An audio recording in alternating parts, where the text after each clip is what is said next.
12টি সময় দোয়া কবুল হয়। নাম্বার 1, রাতের শেষ অংশে দোয়া কবুল হয়। নাম্বার 2, বৃষ্টি পড়ছে এমন সময় দোয়া করলে দোয়া কবুল হয়। নাম্বার 3, আজানের সময় আজানের উত্তর দিয়ে আজানের দোয়া পড়ে রাসূলুল্লাহ সাল্লাল্লাহু আলাইহি সাল্লামের প্রতি দরুদ পাঠ করে আল্লাহর কাছে হাত তুলে দোয়া করলে দোয়া কবুল হয়ে যাবে ইনশাআল্লাহ। নাম্বার 4, আজান হয়েছে, ইকামত হবে, এই সময়ের মাঝামাঝি সময়ে সুন্দর করে ওযু করে দোয়া করলে দোয়া কবুল হবে ইনশাআল্লাহ। নাম্বার 5, 2 রাকাত নামাজ মনোযোগ সহকারে পড়ে হাত তুলে দোয়া করলে দোয়া কবুল হবে ইনশাআল্লাহ। নাম্বার 6, আপনি যদি গোপনে দান সদকা করেন যা আল্লাহ ছাড়া কেউ দেখেনি, এই কাজটিকে ওসিলা করে দোয়া করলে দোয়া কবুল হবে। নাম্বার 7, নামাজের সিজদায় যখন আপনার মাথাটা সবচেয়ে উঁচু জায়গাটা যখন সবচেয়ে নিচু জায়গায় লাগিয়েছেন, মহান আল্লাহর সামনে মাথা নত করেছেন, সেই সময় সিজদারত তসবিহ পাঠ করেন সুবহানা রব্বি আল আলা অথবা সুবহানাকা আল্লাহুম্মা রাব্বানা ওয়া বিহামদিকা আল্লাহুম্মা গফিরলি অথবা সুবহুন কুদ্দুসুন রব্বুল মালাইকাতি ওয়া রূহ পাঠ করে দোয়া করেন সিজদায়, যে দোয়াই করেন দোয়া কবুল হবে।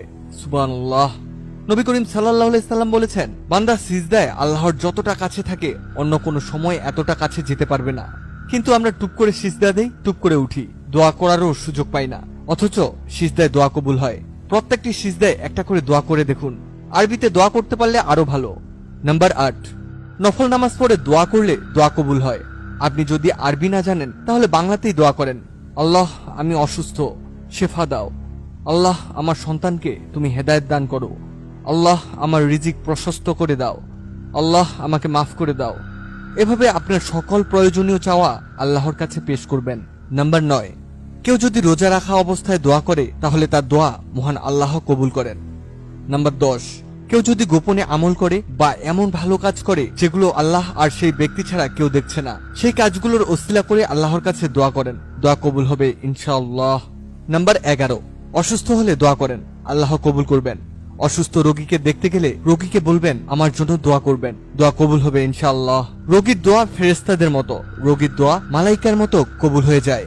নাম্বার 12, দোয়া কবুল করতে চাইলে বেশি বেশি দরুদ পাঠ করেন, ইনশাআল্লাহ দোয়া কবুল হবে। এক সাহাবী রাসূলুল্লাহ সাল্লাল্লাহু আলাইহি সাল্লামকে বলেন, ইয়া রাসূলুল্লাহ, আমি দোয়ায় কতটুকু দরুদ পাঠ করব? নবীজি বলেন, তোমার যতটুকু ইচ্ছে। সে বলছে, তাহলে কি ইয়া রাসূলুল্লাহ, আমি দিনে কতটুকু দরুদ পড়ব? নবীজি বলেন, তোমার যতটুকু ইচ্ছে। সে বলছে, তাহলে কি আমি অর্ধেক দরুদ পড়ব? নবীজি বলেন, তোমার ইখতিয়ার যদি বাড়াতে পারো খায়ের। সবশেষে সাহাবী বলেন, আমি কি পুরোটা সময় দরুদ পড়ব? নবীজি বলেন, তাহলে তোমার কোনো দুশ্চিন্তা থাকবে না, তোমার ইহকাল পরকাল সবকিছুর দায়িত্ব মহান আল্লাহ নিয়ে নেবেন। সুবহানাল্লাহ। আমরা প্রত্যেকে চেষ্টা করব এই 12টি সময় নেক দোয়া করার। আল্লাহ আমাদের সকলের মনের ইচ্ছাকে পূরণ করে দিন, আমিন।